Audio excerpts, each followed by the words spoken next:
Selamat siang, salam sejahtera bagi kita semua. Hari ini adalah public expose pertama kali yang diadakan oleh SUNI ya, karena kita baru melakukan IPO tahun lalu.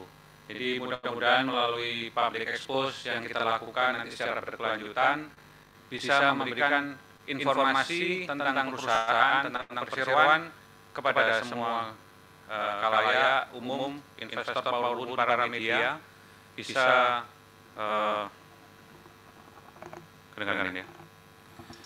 bisa mendapatkan informasi-informasi yang bermanfaat untuk mengambil keputusan selanjutnya. Ya. Jadi dengan pemberitaan informasi-informasi ini kita harapkan informasi yang mungkin tidak bisa didapat dari umum bisa kita sampaikan kepada khalayak ramai, kepada umum, dengan harapan semua investor bisa memahami tentang perusahaan kami dengan lebih baik, dengan lebih spesifik. Ya. Karena itu untuk memulai acara public expose pada siang hari ini akan saya serahkan pertama-tama kepada Pak Willy untuk memberikan presentasi mengenai perusahaan kami. Silakan Pak Willy. Terima kasih Pak Willy. Selamat siang. Terima kasih bisa ikut acara public expose hari ini perusahaan PT SUNI Indo Pratama Tbk. Pertama saya mau kenali perusahaan. Tadi sudah simak video profile yang singkat tadi. Oke. Ini company profile kami berdiri, SUNI berdiri di tahun 2002 dan bergerak di bidang supporting business di industri hulu migas. Next.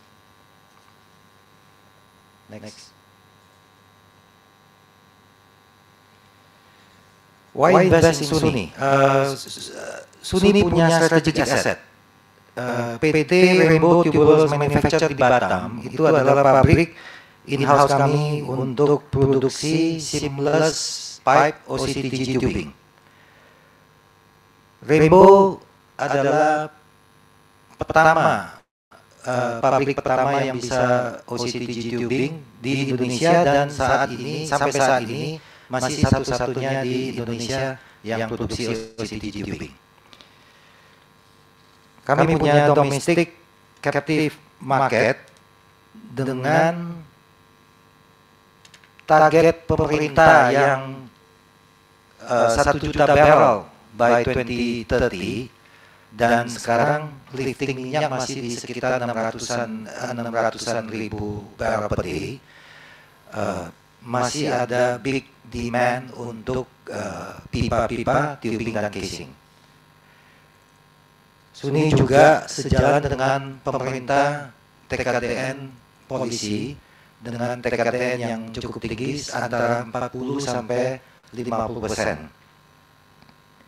Di tahun lalu, tahun 2023, kita adalah market leader di OCTG tubing, market share-nya sekitar 63%. SUNI punya strategic partner dengan PT Al-Nusa Fabrikasi Konstruksi, itu di kerjasama di bidang OCTG casing, dan juga Jiangsu Qingxi Machinery dan PT Kris Setiabudi Utama itu di bidang wellhead dan Christmas tree. Sampai Q1 2024, SUNI punya strong operation dan sustainable profitability. Di sales volume untuk tubing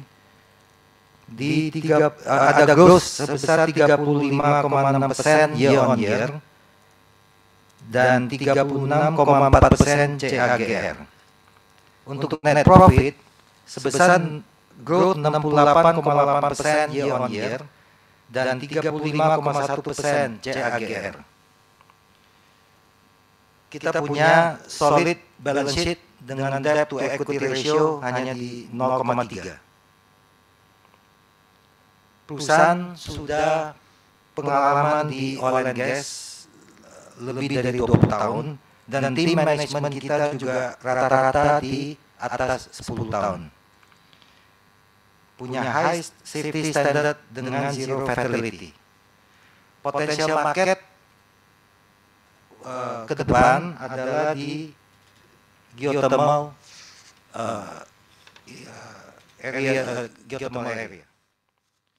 Di tahun 2024 kita fokus di ada beberapa aktivitas.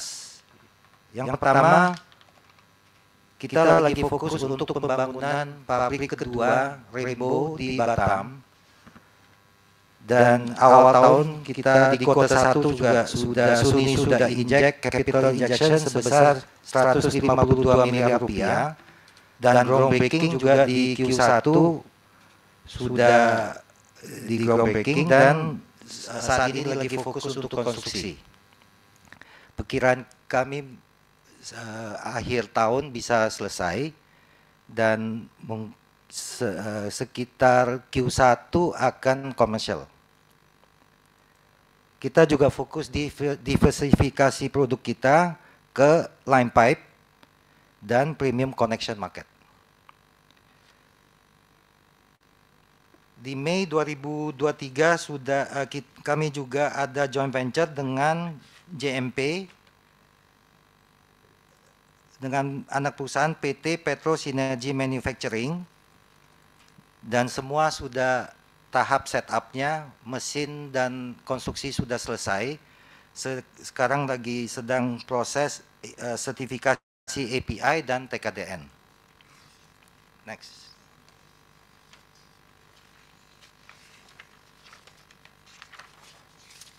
Berikutnya Q1, silakan Pak Freddy. Berikutnya akan saya sampaikan highlight laporan keuangan dan performance Suni di kuartal pertama tahun 2024. Pada kuartal pertama ini laporan keuangan dan kinerja Suni terbilang cukup baik ya, karena di banyak area mengalami perbaikan yang sangat cukup signifikan ya. Dari sisi profitabilitas cukup sustainable ya.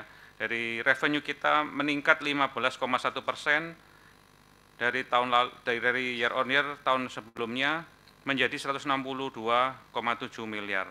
Gross profit juga naik cukup tajam 67,2% atau menjadi 60,3 miliar rupiah. Net profit juga mengalami kenaikan yang cukup signifikan 68,6% dari tahun lalu menjadi 33,4 miliar. EBITDA juga mengalami peningkatan 72% dari tahun lalu menjadi 45,5 miliar.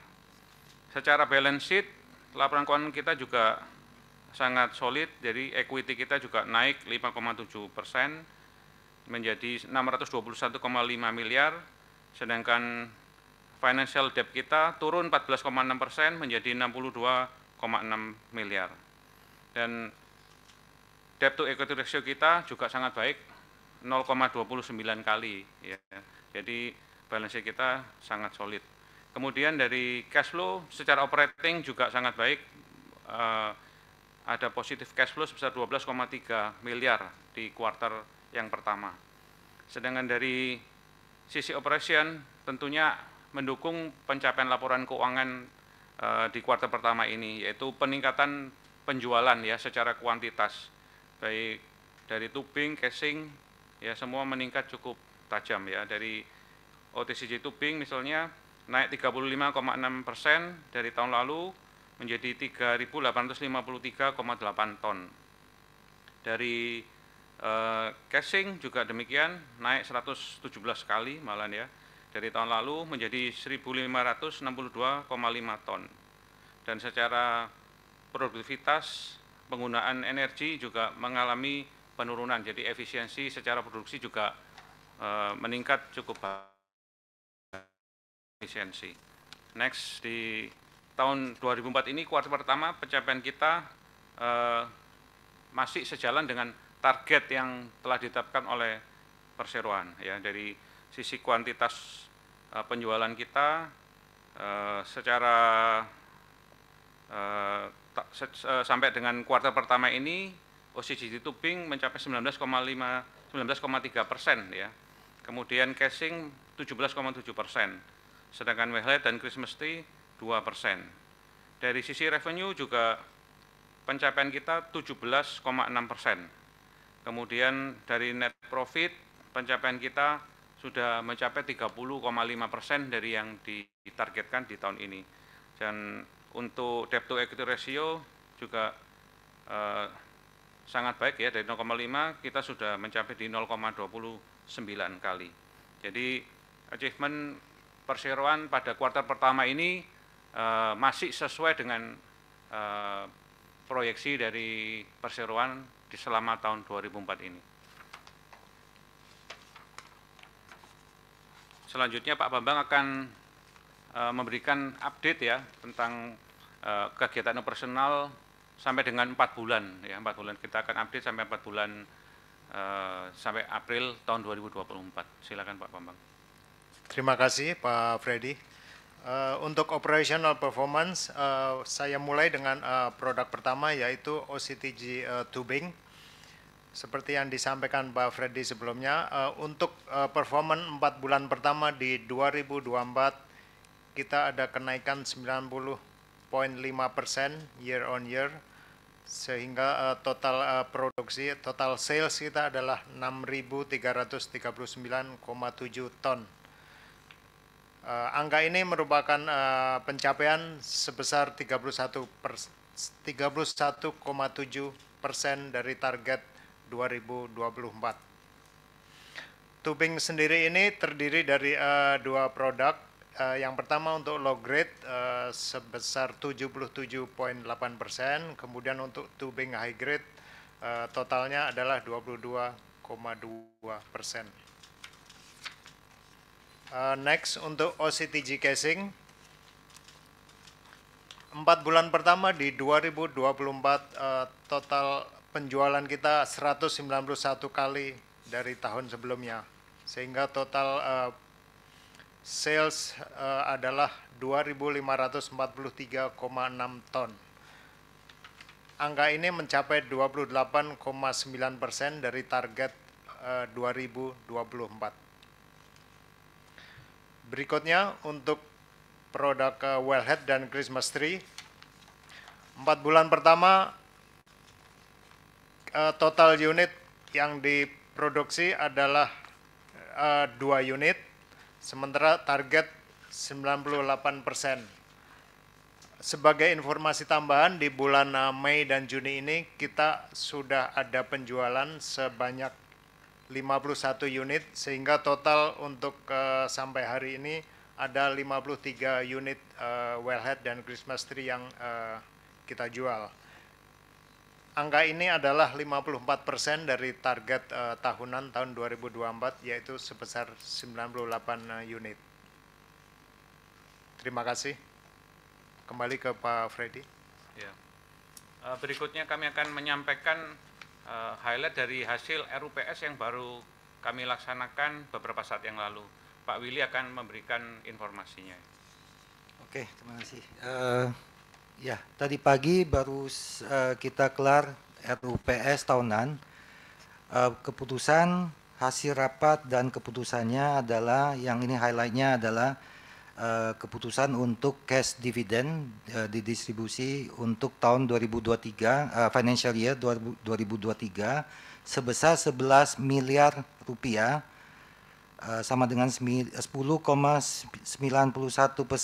dari net profit atau 4,4 rupiah per saham. Berikutnya adalah pengangkatan Pak Freddy dari CFO menjadi Finance Director. Tidak ada perubahan di BOC, jadi ini saya bacakan yang setelah RUPS. BOC adalah Bapak Suto Tiling sebagai Presiden Komisaris, Bapak Hari Wiguna sebagai Independent Komisaris, dan BOD jadi saya sendiri dengan Pak Bambang Prihandono sama Pak Freddy Sujandi. Oke, demikian pemaparan kami pada kesempatan kali ini untuk public expose. Barangkali ada pertanyaan yang akan disampaikan, kami persilakan.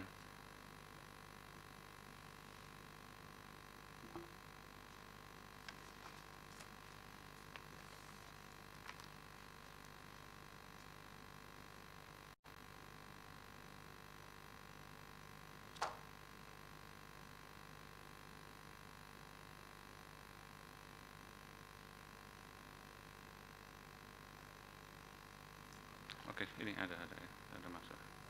Ya.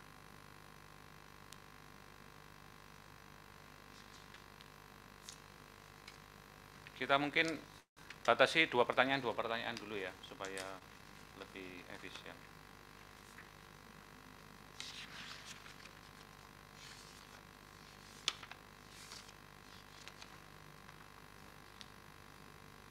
Ini sudah ada satu pertanyaan dari Sabrina, reporter dari Kontan ID ya. Apakah ada lagi? Kalau belum ada akan kami jawab dulu satu persatu.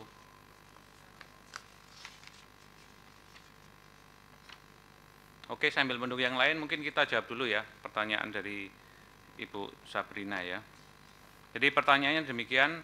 Yang pertama, untuk tahun ini perseroan menargetkan kenaikan pendapatan dan laba usaha berapa jika dibandingkan tahun 2023. Kemudian pertanyaan kedua, terkait dengan OCTG tubing, tahun ini perseroan ada kerjasamakah dengan pihak pemerintah, misalnya memasuk ke daerah tambang Pertamina atau sejenis. Ya. Oke, saya akan menjawab pertanyaan pertama dulu ya. Kalau laba perseroan di tahun 2024 itu kita targetkan sebesar 109,3 miliar. Ya tentunya kalau dibandingkan dengan profit perseroan tahun lalu 73 ada kenaikan yang cukup tinggi ya. Jadi tapi kami optimis target ini akan bisa kita capai ya. Untuk pertanyaan kedua terkait OCTG tubing, apakah ada kerjasama dengan pemerintah? Jadi OCTG tubing kami Sunindo bertindak sebagai supplier ya terhadap customer kami ya. Jadi tentunya customer kami ini adalah pihak-pihak yang mengikuti tender di perusahaan minyak ya, termasuk Pertamina ya. Karena kita adalah sifatnya sebagai supplier ya atau penyuplai dari tubing tersebut. Jadi beberapa customer mengikuti tender di Pertamina dan setelah mereka menang mereka akan order kepada kita ya. Jadi kita sifatnya adalah sebagai supplier terhadap customer kita yang mengikuti tender-tender di Pertamina. Jadi sifatnya di Pertamina saat ini masih berupa tender ya, jadi tidak ada kerjasama khusus, tapi lebih ke tender yang diikuti oleh para customer kami untuk tubing ya, dan kami adalah sebagai penyuplai untuk customer kami yang mengikuti tender-tender tersebut ya. Mungkin demikian.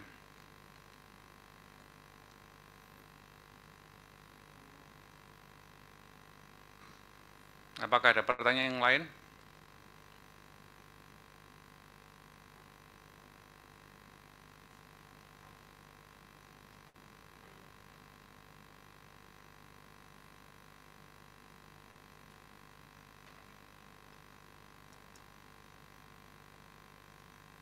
Ini ada pertanyaan dari Robert Teja ya. Robert Teja ini dari mana ya?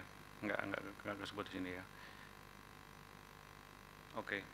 Jadi ada pertanyaan begini, arus kas untuk aktivitas operasi perusahaan di tahun 2023 negatif. Apakah adalah kendala dalam operasional? Jadi Pak Robert Teja tadi baru menginformasikan dia adalah investor pribadi.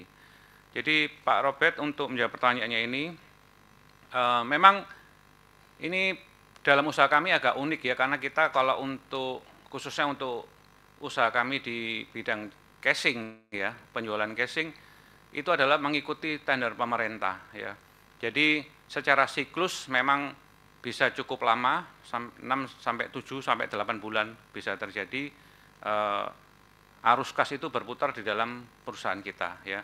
Jadi pada waktu kita memenangkan tender, tentunya kita harus memberikan komitmen kita yang terbaik untuk customer kita, terutama Pertamina ya. Jadi begitu kita menang tender, kita harus mempersiapkan barang-barang yang akan kita suplai untuk Pertamina. Tentunya untuk sampai kepada proses delivery itu memerlukan waktu. Dan di saat kita memenangkan tender tersebut, kita harus terlebih dulu mengeluarkan cash flow ya untuk bisa membeli persediaan barang itu dari supplier kita. Jadi itu bukan sesuatu yang negatif, tetapi justru sangat baik ya, karena nanti berarti kalau kita sudah menang tender, kita sudah membeli persediaan tersebut, nanti di masa berikutnya kita tinggal harvest-nya ya, tinggal menerima penerimaan dari customer kita. Jadi bukan sesuatu menandakan satu kesulitan, tetapi justru ini sangat baik ya, karena kita artinya kita mendapatkan tender yang cukup signifikan ya. Jadi untuk memenuhi permintaan tender tersebut, kita harus membeli dulu barang dagangan untuk bisa kita deliver kepada Pertamina. Jadi itu bukan sesuatu yang negatif, tapi malah menunjukkan bahwa kita istilahnya menang tender lah lebih banyak. Jadi itu sesuatu hal yang positif ya. Tapi nanti kalau mungkin dilihat di cash flow kita akhir tahunnya atau di tahun depannya, pada saat penerimaan itu masuk, itu akan menjadi cash flow positif yang sebaliknya akan menjadi cukup besar. Jadi itu bukan sesuatu yang hal yang negatif ya. Kemudian pertanyaan selanjutnya dari Pak Marjudin dari iPod News ya. Mohon diulang soal dividen dan berapa rasionya dan apa dasar penentuan besaran dividen tersebut. Jadi pertama tentunya kita dalam penetapan dividen itu kita mengutamakan keadaan cash flow perseroan ya, pastinya demikian supaya kita bisa menjalankan operasional dengan baik ya. Penetapan itu pertama ditentukan dari laba yang kita terima, kita hasilkan pada tahun tersebut. Kemudian perseroan juga mempertimbangkan kebutuhan cash flow di masa depan ya, terutama kalau saat ini perseroan sedang melaksanakan pembangunan pabrik yang kedua di Batam ya. Jadi tentunya perseroan harus mempertimbangkan hal tersebut. Akan tapi dengan laba yang sudah diterima dan pertimbangan dari para direksi untuk bisa membagikan dividen sebesar 11 miliar ya, atau sekitar 10,9% dari laba perseroan. Jadi atau kalau boleh secara singkat yaitu Rp4,4 per saham ya. Jadi setiap lembar saham akan menerima Rp4,4. Kira-kira begitu, Pak. Apakah ada pertanyaan yang lain?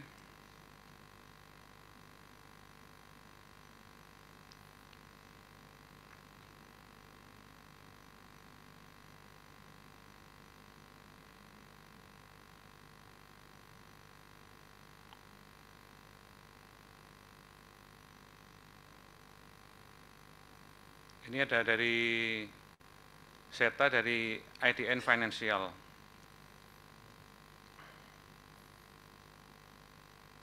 Hingga Juni ini apakah sudah ada proyek terkait dengan sektor geothermal dan bagaimana prospek ke depannya? Mungkin Pak Willy bisa menjelaskan yang geothermal ini. Hingga bulan Juni ini apa sudah ada proyek atau gimana prospek ke depannya? Sampai Juni ini kita masih belum ada. Sebelumnya 2-3 tahun yang lalu mungkin kita ada proyek yang kecil di geothermal, tapi untuk geothermal ini masih dalam tahap development. Baru kemarin aja kita sudah kasih quotation untuk wellhead.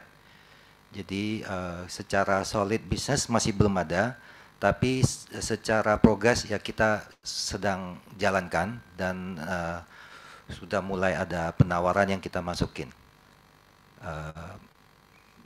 Geothermal ada sedikit, tipikalnya sama sekarang oil and gas hampir sama, pakai sumur, pakai pipa, pakai wellhead. Jadi similar dengan produk-produk yang kita ini. Saya rasa ini jawabannya. Ya,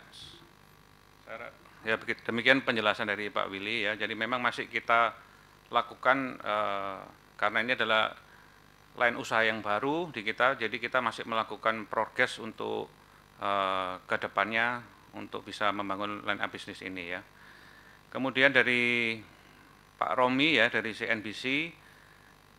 Pertanyaan adalah kapan pembagian dividen akan dilakukan?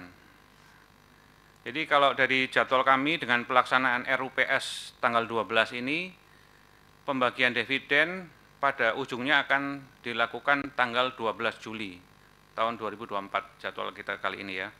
Kemudian untuk recording date-nya di cum dividen pasar tunai adalah 26 Juni.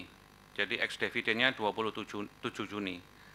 Kemudian untuk cum dividen di pasar reguler dan negosiasi tanggal 24 Juni dan ex dividennya di 25 Juni. Ya, jadi pada mungkin untuk investor yang umum yang paling penting adalah recording date-nya tanggal 26 Juni ya untuk cum dividennya di pasar tunai ya. Kemudian pembayaran dividennya akan dilaksanakan pada tanggal 12 Juli 2024. Kemudian ada tambahan pertanyaan dari Pak Robert ini. Mayoritas customer perusahaan berasal dari Pertamina. Apakah ada usaha perusahaan untuk mencari customer yang lain? Ya. Seperti yang tadi pemaparan oleh Pak Willy ya, memang pasti tentunya kita akan mengarah ke customer yang lain ya. Tapi dengan kapasitas produksi yang kita miliki saat ini untuk menyuplai customer-customer yang ada sekarang, terutama Pertamina, juga customer-customer kita yang lain itu sudah cukup full ya, cukup full. Dari secara jadwal produksi juga sudah sangat padat ya. Jadi kita masih belum mengarah ke sana. Karena itu rencana kita untuk mendirikan pabrik yang kedua ini untuk menunjang yang ditanyakan Pak Robert ini ya. Karena kalau kita sekarang kapasitasnya nggak mencukupi, nggak mungkin kita bisa menyuplai customer yang lain. Jadi dengan nanti berdirinya pabrik yang kedua, tentunya arah customer kita juga akan semakin diversifikasi ya, secara market maupun secara produk ya, tetap seperti yang disampaikan dalam RUPS juga ya. Kira-kira begitu Pak Robert. Kemudian untuk Bu Sabrina, ada pertanyaan lagi. Untuk pabrik baru di Batam, besar investasinya berapa yang dikeluarkan oleh perseroan? Target bisa digunakan secara penuh kapan? Dan nanti ketika sudah full beroperasi bisa nambah kuantitas berapa persen ya. Jadi kalau secara budget ya, keseluruhan keperluan untuk pembangunan pabrik kedua ini kurang lebih 432 miliar ya. Masing-masing terdiri dari, kalau secara rinci ya, mungkin sekitar 57 miliar untuk tanah, 250 miliar untuk pembangunan pabriknya, dan 125 miliar untuk mesin-mesinnya ya. Jadi untuk tahun ini rencananya akan dikeluarkan sebesar 327 miliar ya, sesuai progres yang dilakukan. Dan untuk tahun ini kemungkinan akan dilaksanakan pembangunannya terus, sehingga nanti kita harapkan di kuartal pertama tahun 2025 atau awal kuartal kedua 2005 pabrik ini bisa mulai melaksanakan produksi ya. Dan tentunya setelah pabrik ini berdiri tidak langsung akan memproduksi secara penuh ya, mungkin masih perlu testing dan membuat proses produksi menjadi stabil. Jadi diharapkan nanti sampai akhir tahun baru perusahaan ini pabrik ini bisa berjalan dengan normal sesuai kapasitas produksi yang diinginkan. Nah, sekarang kita kapasitas produksi sekitar 30.000 ton per tahun ya. Jadi dengan adanya pabrik baru ini kita harapkan bisa bertambah menjadi 60 sampai 70.000 ton. Jadi artinya kalau secara persentase mungkin ya boleh dikatakan naik 100% dari kapasitas produksi yang kita miliki saat ini. Kira-kira begitu Bu Sabrina.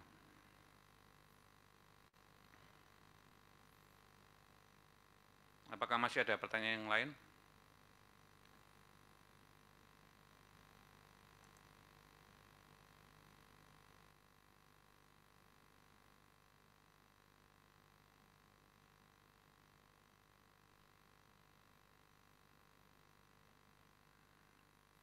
Oke, sepertinya sudah tidak ada pertanyaan yang lain. Mudah-mudahan informasi yang kami sampaikan siang ini bisa bermanfaat untuk rekan-rekan semua, baik dari media, investor, maupun analis, apa yang kami sampaikan bisa memberikan gambaran yang lebih terinci dan informatif kepada semua pihak. Ya, akhir kata, saya mengucapkan terima kasih atas kehadiran Bapak-bapak dan Ibu-ibu sekalian, kiranya semua mendapatkan rahmat dari Tuhan. Terima kasih, selamat siang.